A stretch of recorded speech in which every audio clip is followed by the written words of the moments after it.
هذا الفيديو متجه إلى السيد رئيس الجمهورية عبد المجيد تبون. سيد الرئيس السلام عليكم. Je voulais tout simplement vous dire qu'une bonne partie des programmes sociaux participatifs LSP lancés en 2009 sont aujourd'hui en souffrance. Nous avons à maintes reprises contacté l'administration en long, en large, à travers tout le pays. Mais hélas, vous avez été le seul à avoir répondu à nos doléances.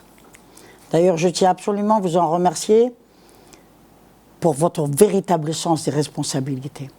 Monsieur le Président, aujourd'hui, 20 ans après avoir épuisé tous les recours, nous nous adressons encore une fois à votre bienveillance afin de nous aider à dénouer le nœud gordien de cette situation qui persiste avec des conséquences désastreuses sur les promoteurs engagés au niveau des programmes sociaux et les acquéreurs très impatients, agités au plan humain, économique, financier et social. Le goulot bureaucratique d'une administration, même si celle qui relève des services du ministère de l'Habitat, refuse, Monsieur le Président, de dire la vérité en laissant entendre à Monsieur le Ministre un seul son de cloche, freinant ainsi la possibilité aux promoteurs du social d'exprimer leur désarroi et surtout la méconnaissance du terrain par ses collaborateurs, ce qui a bloqué la reprise des projets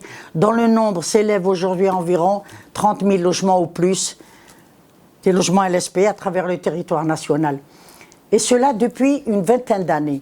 S'ajoute le drame Sidi Raïs de la loi 1104 sur la promotion immobilière et les promoteurs immobiliers.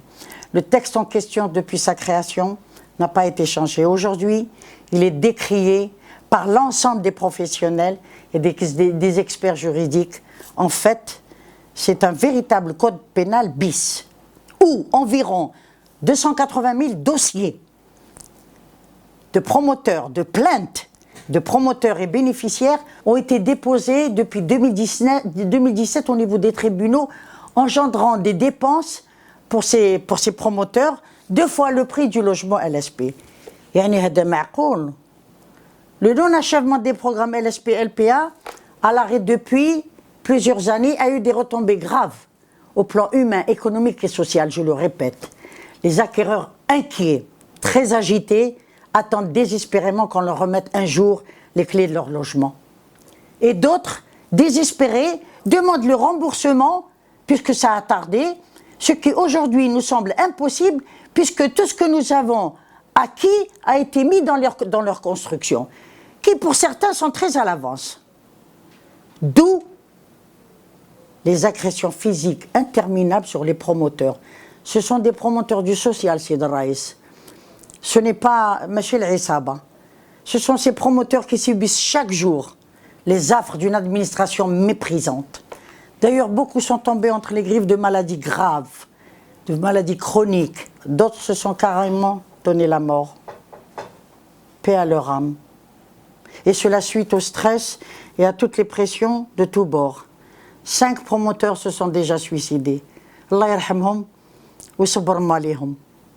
Cette dangereuse situation peut nous mener à des troubles violents entre acquéreurs n'ayant pas encore obtenu leur logement et les promoteurs à l'arrêt à cause des retards de l'administration. Je tiens à vous présenter, Monsieur le Président, les preuves de ces retards. Les preuves de ces retards. Monsieur le Président, il y a lieu de prendre de manière urgente des décisions pour assurer dans un premier temps la sécurité de la vie de ces promoteurs et de leurs familles. Même leurs familles sont menacées.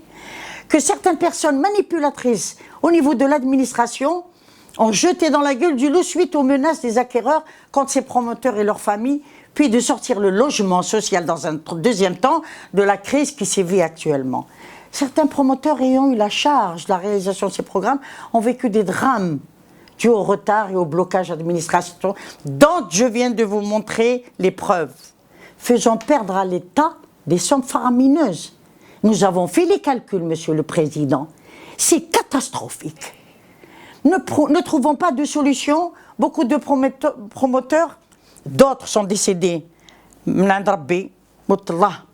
D'autres sont aux prises de maladies psychiatriques et de maladies chroniques.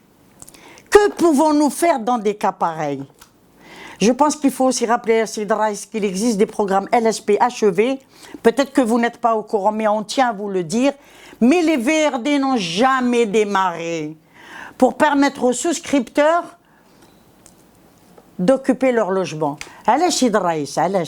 Puisque l'État a mis tous les moyens à cet effet pour la réalisation des VRD, puisque c'est l'État qui prend en charge les VRD. Mais hélas, au lieu de faire son travail, l'administration continue 20 ans après à favoriser, pour cacher notamment leur inexpérience, leur manque d'expérience, la manipulation des acquéreurs quand les promoteurs voulaient créer le désordre dans notre pays. Pourtant, toutes les manifestations et institutions de devant les institutions de la sont restées des vœux pieux. Bien évidemment, tous les promoteurs ne sont pas des anges, ne sont pas des saints. Mais c'est le cas de notre société, la SPIM, Société de promotion immobilière Al-Mustafa, où la direction du logement de la Wilaya d'Alger ne cesse de manipuler les acquéreurs des 563 logements à Soudania en organisant des réunions sans la présence du promoteur. Cette direction refuse de paraître au niveau des médias, mais rien ne la prive de pousser les acquéreurs vers les chaînes de télévision telles que celle qu'on a vue dernièrement, la chaîne El Hayat.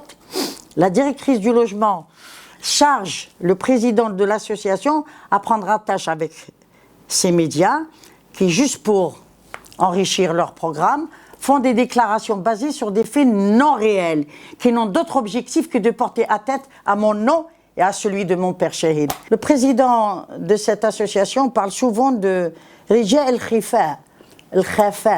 Nous aimerions bien savoir qui sont ces hommes de l'ombre qui commanditent des ordres à cette association dans le but délibéré de vouloir mettre les bâtons dans les roues aux promoteurs, ce qui n'est pas dans l'intérêt des souscripteurs.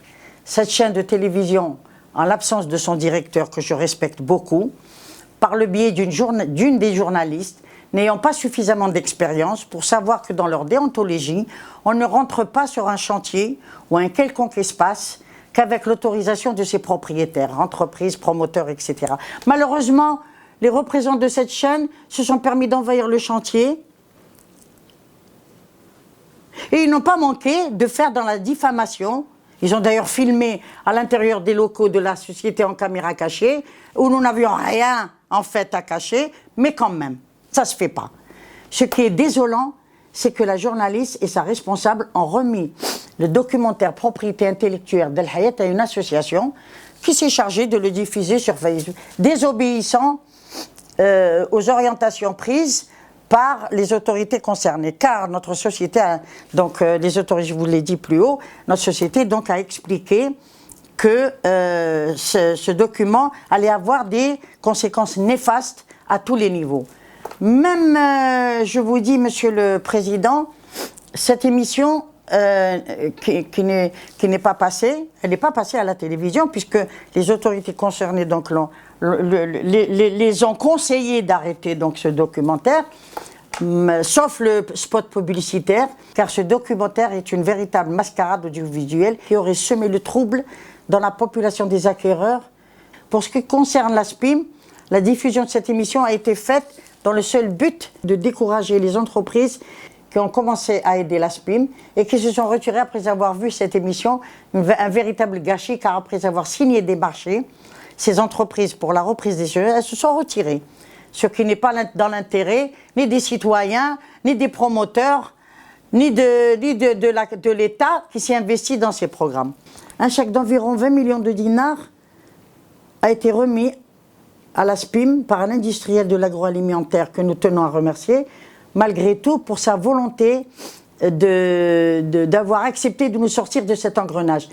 Et bien sûr, ce chèque a été remis à titre de prêt pour payer l'amende infligée injustement par le guichet unique. Mais malheureusement, suite à la diffusion de ce documentaire, le chèque nous a été retiré. Bien que l'amende des 20 millions de dinars imposée à la SPIM, alors que le terrain en question représente 1,2 bar, vous savez ce que c'est, Monsieur le Président. Terrain donc très instable. Et le changement d'aménagement s'imposait, puisque la partie concernée n'était pas très stable. Suite aux recommandations du CTC, cependant l'ancien directeur de la DUAC, ayant fait une mauvaise lecture des résultats, a considéré que la construction entamée pour stabiliser avant tout les constructions des riverains et sauver des vies humaines a été considérée comme une construction illicite. Ce dernier a donc prononcé cette décision infondée qui a été transmise au guichet unique qui retient en otage à ce jour notre permis de construire modificatif, et cela depuis 2017. Ceci nous a paru injustifié, un véritable abus administratif et une perte d'argent pour l'État, car les coûts du logement LSP ont augmenté aujourd'hui. Le malheur dans tout ça, Monsieur le Président, c'est que les entreprises publiques ont été épargnées de ce type d'amende. Nous sommes pourtant tous des Algériens. Monsieur le Président, nous vous informons par ailleurs que suite à vos différents discours pour libérer les promoteurs du social, c'est en date du 9/1/2024 qu'une réunion a eu lieu à la Wilaya d'Alger où M. Louali a donné des orientations à la direction du logement pour la remise de l'état d'avancement à notre société pour les 444 logements LSP et libérer par là les finances afin de relancer le chantier. Mais hélas, 6 mois après, rien n'a été concrétisé, rien. Et nous continuons à accumuler les retards 20 ans après. Hada haq, hada dolm. La chaîne El Hayat n'a pas manqué aussi de spéculer sur l'état de santé de la gérante, moi-même, puisque ce média m'a présenté en pleine crise